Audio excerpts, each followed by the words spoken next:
വിവാദങ്ങൾക്കിടെ മുഖ്യമന്ത്രിയുടെ മുഖാമുഖം പരിപാടിക്ക് കോഴിക്കോട് തുടക്കമായി. ഇത്തരം പരിപാടികൾ വിദ്യാഭ്യാസ മേഖലയിലെ പ്രശ്നങ്ങൾ മനസ്സിലാക്കാനും ഇടപെടാനും സഹായകരമാകുമെന്ന് മുഖ്യമന്ത്രി പിണറായി.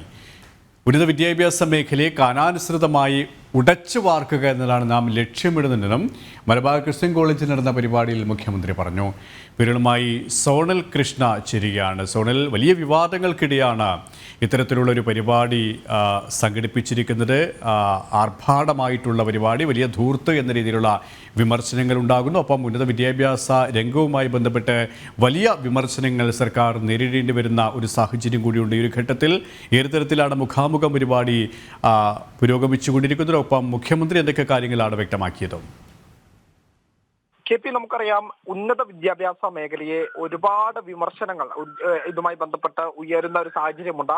ഈ ഒരു സാഹചര്യം മുന്നിൽ കണ്ടുകൊണ്ട് തന്നെയാണ് ഇപ്പോൾ ഇത്തരമൊരു പരിപാടി മുഖ്യമന്ത്രിയുടെ നേതൃത്വത്തിൽ സംഘടിപ്പിച്ചിരിക്കുന്നത് എന്ന് വേണം നമുക്ക് നോക്കിക്കാണാൻ. കാരണം നവകേരള സദസ്സിന്റെ തുടർച്ചയായിട്ട് സംസ്ഥാനത്തെ വ്യത്യസ്ത മേഖലകളിൽ പ്രവർത്തിക്കുന്നവരെ മുഖാമുഖം കണ്ടുകൊണ്ടുള്ള മുഖ്യമന്ത്രിയുടെ മുഖാമുഖം എന്ന പരിപാടിയിലെ ആദ്യ സദസ്സായി തന്നെയാണ് ഇത്തരം വിദ്യാർത്ഥികളുമായിട്ടുള്ള ഈ മുഖാമുഖം പരിപാടി കോഴിക്കോട് കേന്ദ്രീകരിച്ചുകൊണ്ട് നടത്തുന്നത്. കോഴിക്കോട് ജില്ലയിലെ തന്നെ തിരഞ്ഞെടുക്കപ്പെട്ട 60 വിദ്യാർത്ഥികളാണ് ഈ പരിപാടിയിൽ പങ്കെടുക്കുന്നത്. മലബാർ ക്രിസ്ത്യൻ കോളേജിന്റെ കോളേജ് ഗ്രൗണ്ടിൽ വെച്ചാണ് ഈ പരിപാടി നടക്കുന്നതെന്നുള്ളതും ഏറ്റവും ശ്രദ്ധേയമായിട്ടുള്ള ഒരു കാര്യമാണ്. ഈ പരിപാടിയിൽ കോഴിക്കോട് ജില്ലയിൽ നിന്നുള്ള 2 മന്ത്രിമാർ പങ്കെടുക്കുന്നുണ്ട്. അതുപോലെ തന്നെ സർവകലാശാല വൈസ് ചാൻസലർമാരുണ്ട്.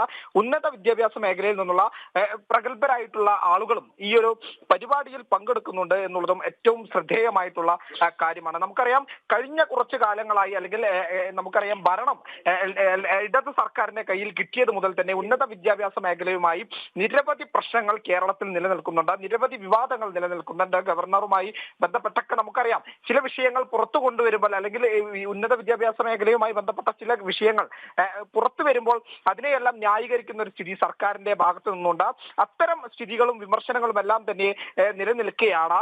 വീണ്ടും ഇത്തരത്തിലൊരു പരിപാടി, വിദ്യാർത്ഥികളുമായുള്ള മുഖാമുഖം എന്ന് പേര് പറഞ്ഞുകൊണ്ട് വീണ്ടും സർക്കാരിന്റെ ഭാഗത്തു നിന്ന് ഒരു പരിപാടിയുമായി രംഗത്തെത്തുന്ന ഒരു സാഹചര്യമുള്ളത് എന്നുള്ളതും ഏറ്റവും ശ്രദ്ധേയമായിട്ടുള്ള ഒരു കാര്യം തന്നെയാണ്. നവകേരള കാഴ്ചപ്പാടുകൾ എന്നുള്ള ടോപ്പിക്കിൽ തന്നെയാണ് ഈ ഒരു പരിപാടി സംഘടിപ്പിച്ചിരിക്കുന്നത്. അതിൽ മുഖ്യമന്ത്രി വിദ്യാർത്ഥികളുമായി സംവദിക്കുന്ന ഒരു സെക്ഷൻ കൂടി ഉണ്ടായിരുന്നു എന്നുള്ളതും പ്രധാനമായിട്ടുള്ള ഒരു കാര്യമാണ്. ഇതിനുവേണ്ടി വിദ്യാർത്ഥികളെല്ലാം തന്നെ എത്തിയ ആദ്യ സമയത്ത് ഈ പ്രധാനമായി വിദ്യാർത്ഥികളുടെ പ്രതികരണത്തിൽ നിന്ന് നമുക്ക് മനസ്സിലാക്കാൻ കഴിയുന്നത്, പ്രതിസന്ധി നേരിട്ടുകൊണ്ടിരിക്കുന്ന ഈ ഒരു ഉന്നത വിദ്യാഭ്യാസ മേഖലയെ എങ്ങനെയെങ്കിലും രക്ഷിക്കണം, അല്ലെങ്കിൽ അതിനെ നല്ല രീതിയിലേക്ക് കൊണ്ടുവരാനുള്ള സംവിധാനങ്ങൾ കൊണ്ടുവരണം, അത് തന്നെയാണ് തങ്ങൾക്ക് നിർദ്ദേശിക്കാനുള്ളത് എന്നുള്ളതാണ് വിദ്യാർത്ഥികൾ ഉൾപ്പെടെയുള്ള ആളുകൾ പറഞ്ഞുകൊണ്ടിരുന്നത്. അതിൽ മുഖ്യമന്ത്രി പറഞ്ഞിരിക്കുന്നത്, ഈ ഉന്നത വിദ്യാഭ്യാസ മേഖലയെ കാലാനുസൃതമായി ഉടച്ചു വാർക്കുക എന്നതാണ് തങ്ങളുടെ ലക്ഷ്യം എന്നുള്ളതാണ് മുഖ്യമന്ത്രി ഈ വിഷയവുമായി ബന്ധപ്പെട്ട നടത്തിയ പ്രസംഗത്തിൽ പറഞ്ഞിരിക്കുന്നത്. ഈ സർക്കാർ അധികാരമേറ്റ ഉടൻ തന്നെ നമ്മുടെ രാജ്യത്തെ തന്നെ പ്രഗത്ഭരായിട്ടുള്ള വിദ്യാഭ്യാസ നിരീക്ഷകർ ഉൾപ്പെട്ട കമ്മീഷനെ നിയോഗിച്ചിരുന്നു. ഈ കമ്മീഷൻ സർക്കാർ തലത്തിലും സർവകലാശാലത്തിലും സമഗ്രമായിട്ടുള്ള ചർച്ചകളും സംവാദങ്ങളും നടത്തി. അത്തരം ആ രീതിയിൽ ഈ 9 മാസത്തിൽ തന്നെ ഈ കമ്മീഷൻ 3 കമ്മീഷനാണ് നിയമിച്ചിരുന്നത്. ഈ കമ്മീഷനുകൾ റിപ്പോർട്ടുകൾ സമർപ്പിച്ചിരുന്നു. അവ സൂക്ഷ്മമായി പരിശോധിച്ചു കഴിഞ്ഞിട്ടുണ്ട്.